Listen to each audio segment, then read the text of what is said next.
Welcome to Miss V, the Storyteller podcast. Today, I am really excited. I know I always say that I'm excited, but I am so excited to have Stephanie here. Stephanie, she has a profession that I really haven't had the opportunity to talk to anyone about. So I am so excited about that.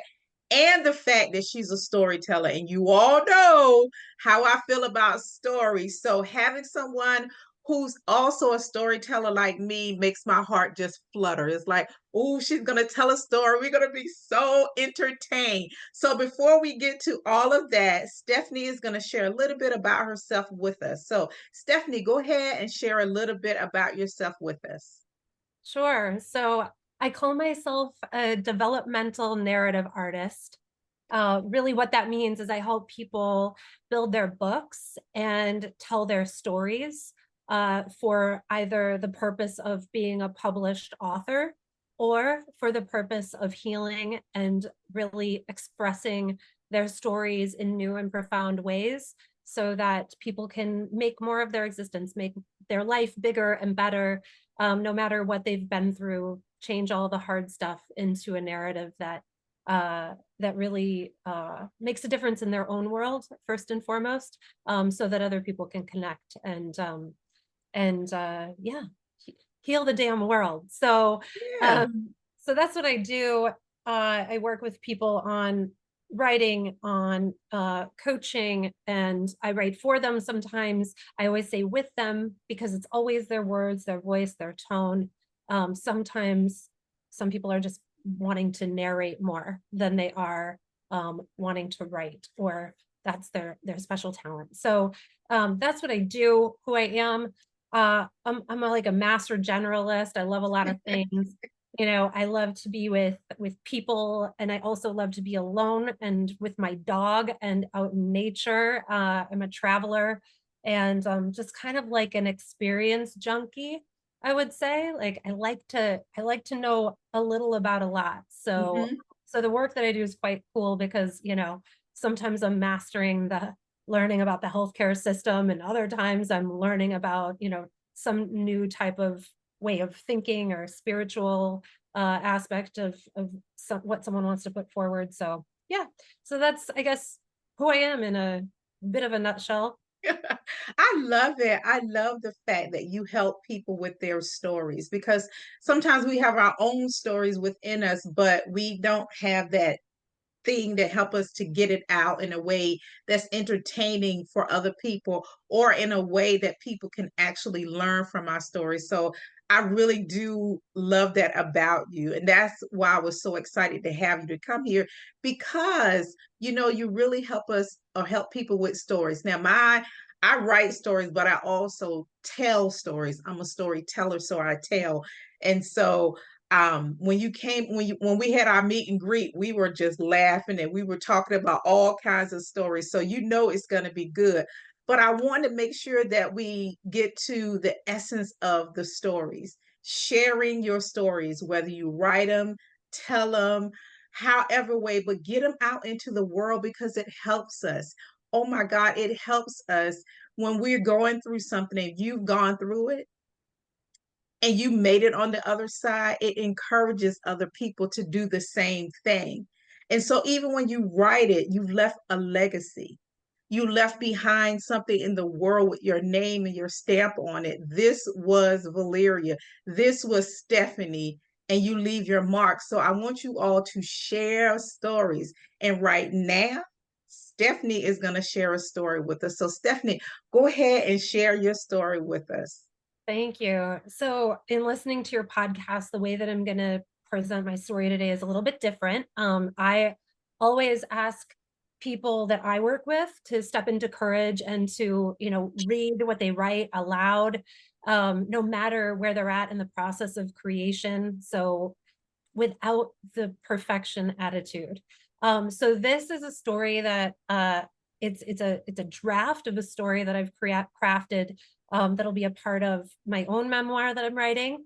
And so I'm just going to share it with you off the cuff, as it's written right now in this draft.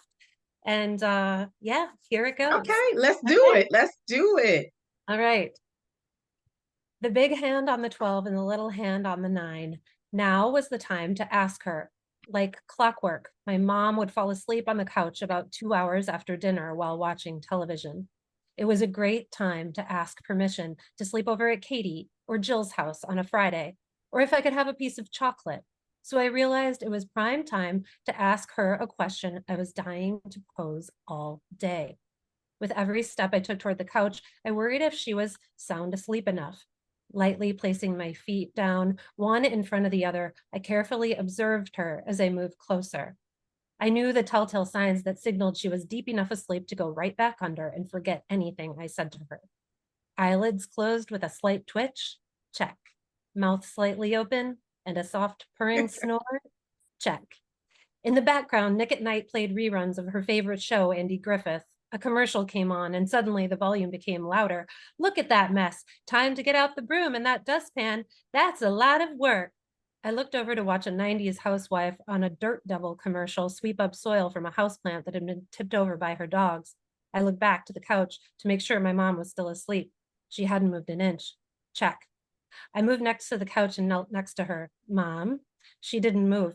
Mom, I whispered again a bit louder and gently poked her. Startled, she awoke in a way you would think she heard a fire alarm go off or something. What, Steffi? She said groggily, picking her head up slightly, frantically looking left and right before her eyes settled on me. She was so out of it. Perfect. Here was my chance. I had mere seconds to ask. Mom, when did you get your period for the first time? I asked. Oh, she said with a gentle smile that told me she was relieved that the house wasn't burning down, but if it were, she probably would have just gone back to sleep. I was 12, she said. I responded quickly to ensure this did not become a conversation. 12. Great. That was all I needed to be prepared for when I would get my period. Before she could fall back asleep, I conducted a quick verification. Okay, so about 7th grade, I asked, hoping that the answer would be yes, because I was only in 5th and happy to hear that I had 2 more grades before I would get mine. Yes, she answered, and fell back to sleep. Most girls get their periods around when their moms get theirs, 8 hours earlier, when the health teacher, who I vaguely remember because I was so fixated on my fear of getting my period, told our class this information. I knew I had to ask my mom when she got her first period. Ever since sex ed started, I would continuously check my underwear every time I went to the bathroom. I worried that I would get made fun of like Midori Seguro when another girl saw her tampon in the bathroom. Other than a book about babies that my mom showed us, which featured the story of a rooster and a hen and how their chicks were born before a brief acknowledgement of human conception, I had not gotten much education on the birds and bees from my parents. I paid close attention in health class. I secretly loved the first period box I was given that had tampons and panty liners in pastel packaging and a little card from Tampax that congratulated me on becoming a woman, even though I wasn't one yet. I hid it under my bed, and when I took it out to admire the pretty contents, I would sit up against my door to make sure I could close the box quickly if my sister or my parents tried to enter my room. I stared at the tampons, wondering how to use them and deciding that I would never use them because that plastic thing that moved up and down was far too complicated to figure out. Eventually, the box reached the garbage before I got my period. Just like my mom, I was in 7th grade. It was a Saturday in the summer, the day of Jessica Johnson's birthday party, a birthday party that was held at her aunt's swimming pool. I woke up feeling tired, went to the bathroom, and noticed there was blood. I didn't question what it was. I wish I hadn't thrown that box away.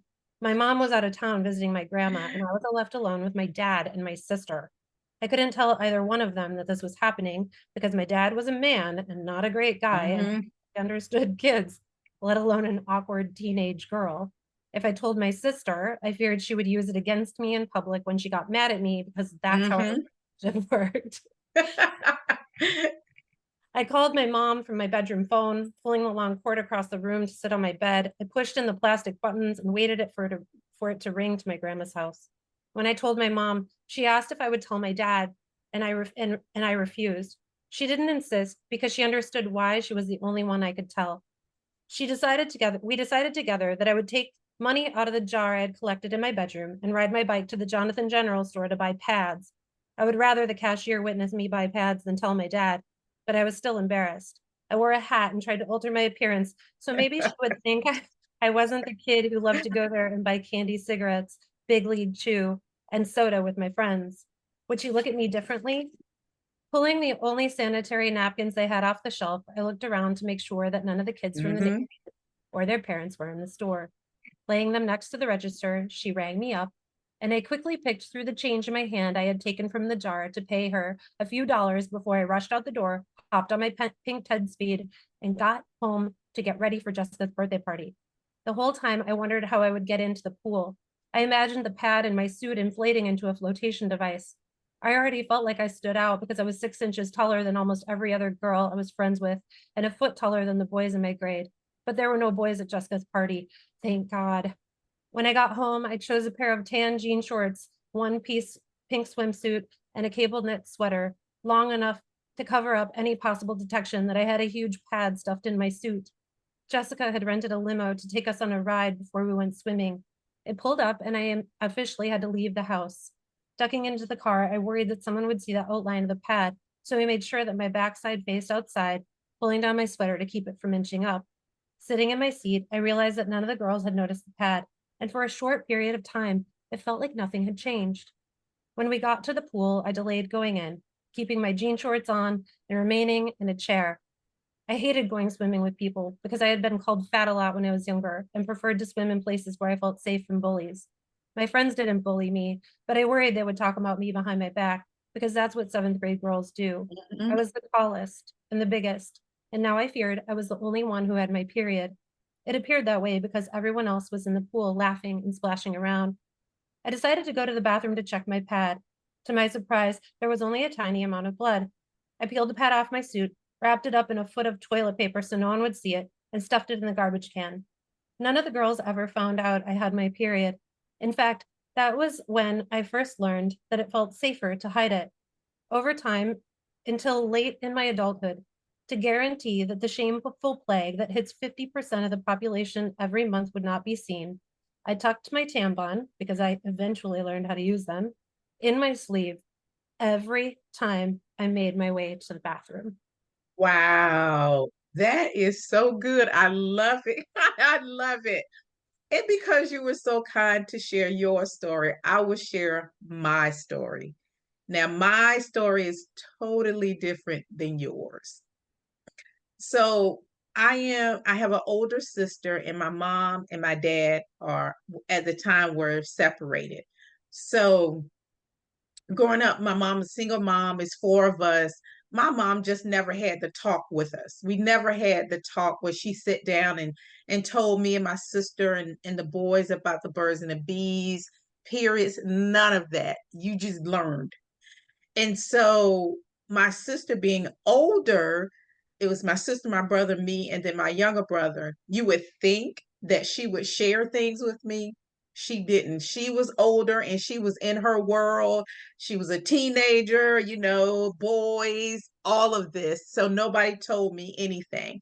Well, a couple of days before the event, I wasn't feeling what I was like, my back is hurting me. And, I started to have some symptoms, but I didn't know what the symptoms were about. I just knew I didn't feel well.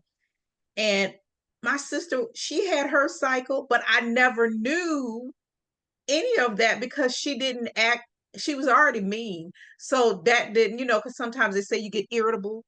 Well, she was already that. So it's like there was nothing that I could say at certain times of the month that she was different, because she was already.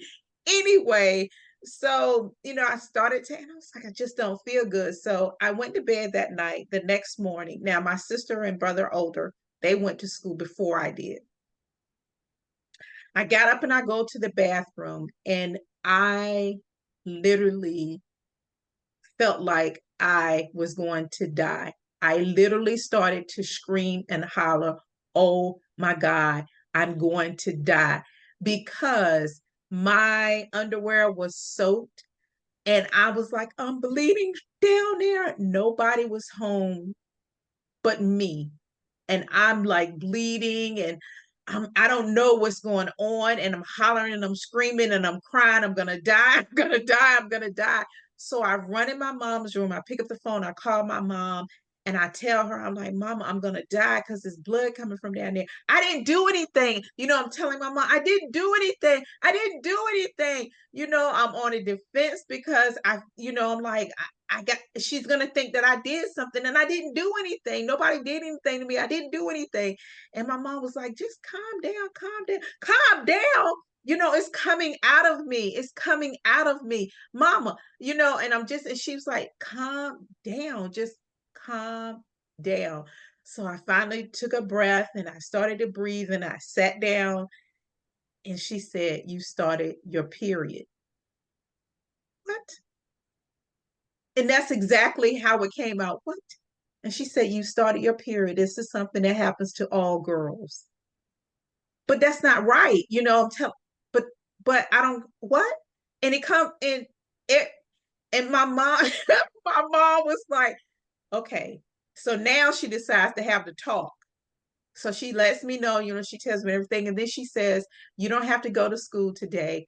This is what you need to do. And she gave me instructions. She said, go ahead, shower, take, wash yourself, go in my room, in the drawer, get yourself a pad. This is what you do. She told me step by step everything to do. And she said, go look in the on the closet somewhere in her closet. She had like ibuprofen or whatever for pain if I was. And I went and got that and I took it. And I mean, it was so horrifying because I was by myself. I think it would have been better if my sister had been home or even my mom, not the boys. Because, like you said about your sister, everybody in the neighborhood would have known. It would have been a joke, everything, especially my older Yeah. brother. So I'm like, okay, okay. When I finally, my mom came home, she told my sister, and so that because my mom went to work so early in the morning, and then my sister and my brother went, and then I went. So my mom told my sister, this is what you need to do. You got to help your sister out until she understands what's going on. You got to, help her or whatever. So, and my sister, she did. I always joke on her, but she really did. But I was so scared in school when you told that part about being afraid in school that everybody would know. I felt the same way. I felt the exact same way. I was so petrified because I was already shy. I'm already fluffy. So now you're going to put something else on top of me to be joked about walking down the hall. I mean, you talked about you wore something long. I had my coat on all day long. When I went to the bathroom, I made sure nobody else was in the bathroom. So if they heard, because when you pull the pad off, you rip off the little piece of paper and Oh making sure yeah. nobody hears that. Yes. And the toilet flushes and you're like, yes. Yes, all of that. And so I got used to it, but it was for me, it was really traumatic. It was a very traumatic thing for me. And now when I look back on it, I laugh because I was like, I should be dead by now. How many periods have we had over our years? If I was going to die from bleeding, from my period, I would have been dead a long time ago because that's a lot of blood that you lose over, over. So I enjoy that story. I have never shared that story with anyone before. So this It's is a good. great It story. is. And I hope, anyone that's out there that has children, this would be a great episode for them to listen Yeah. to so that they can hear from two different women our experiences so that they won't feel like, oh, it only happens to me. No, it doesn't. And that's what I love stories because when you share, and now anyone else that hears our episode and has a daughter, baby, come in here. And if they don't want to tell their daughter, come and listen to Stephanie and Miss V. They'll tell you their experiences. So have you always wanted to be work with stories and write and all that? Or was it something that kind of you fell into? Yeah. Well, thanks for asking. And also like you are such a great expressive storyteller. And I have to say, like, I really admire the way you do it so great in conversation. I always share, things that make me nervous. And oftentimes like I'm more like, okay, I have to craft it, and then I have to lean into like relaxing into a conversation. But seriously, my friends like make fun of me because I'll start to tell a story at the table, and then I'm like, oh, that wasn't so, that doesn't even, that's not good, and we'll all start laughing, and I'm like, so I admire the way that you do that so naturally, and it's But I give you a tip. This is one. Number one, yes, please. nobody knows the story but you. So if you mess Yeah, up, they don't know that. You're the only one that knows the story, how it began, middle, and end. Nobody else, because when you're sharing a story, most people don't know about it. So yeah, that takes that fear off. Oh, they don't know. I was doing a storytelling event, and it was across the pond, and they had storytellers from the United States, the UK, they had Africa, they had them from all different places, and we were all telling stories. Where I was intimidated by the ones from Africa, because let me tell you, they are the best storytellers to me in the world. yeah. African storytellers and even Asian and those type. Oh my God, because they've been doing it for centuries. So long. Anyway, Yeah. I was so nervous, and it was my turn to tell. I was number 4, and I came behind 2 amazing storytellers, so it was my turn. When it got to me, I started to tell my story, and I messed up because I knew it. You They know. didn't know it, but I knew it. And I did something that my mentor told me don't to never do again. I said, you know what? I messed up the story. I'm gonna start all over again. It's my story, and I'm just gonna tell it. So I start all over again. I started all over again, and it went great. But she got me afterwards, and that's what she told me. She said, nobody knew your story. We didn't even know you messed up. We didn't know you missed a part. Whenever that happens, just keep going with it. And if you need to circle back and say, oh, I forgot to tell you this is the most important part, or whatever, and you can circle back, and people love to hear stories. So they're going to love you anyway.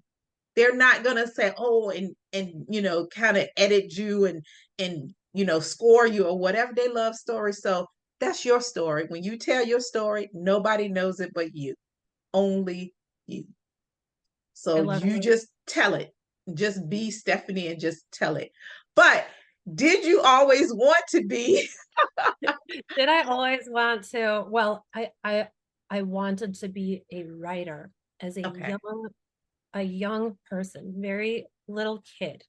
I wanted to be a writer. So I would write, silly little poems and things for family, and it's kind of like how we learn to tiptoe around our womanhood, right? Our periods, and hide, and we also tiptoe around our dreams. So Mhm. say, that's not what I'm supposed to do, or it's not safe, or what have you. So uh, I did, but I dropped that dream and went on a whole other life experience, and I'm Mhm. really happy I did, because when when a memoir came to me, literally, like, it came to me, I did not know I was going to do this work, and Oh, wow. it was very much like a huge life event that was completely unexpected, that it took me a little bit to believe it. Like, what?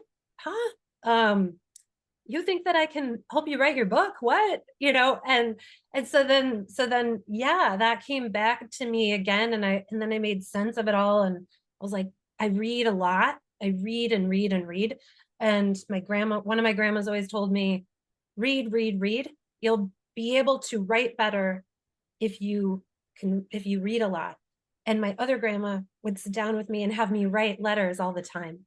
So Oh, the love it. two, yeah, so the two really, I've made sense of all of this now. But so the answer is yes. But really, honestly, I lost the belief that that would ever happen. But in the process, I started writing for pleasure, and that led to uh, a very unexpected turn of events. Yeah. Yeah, but that was your destiny, because I think whatever we're destined to do, eventually it finds its way to us. Because that happened with me. My great grandfather, he used to tell us stories all the time, riddles, jokes, all the time. So I know I got it from him because I Mm. was a little uber little girl. And he used to, I remember, I don't remember them because my sister's the oldest, and we would ask her, how come you don't tell them?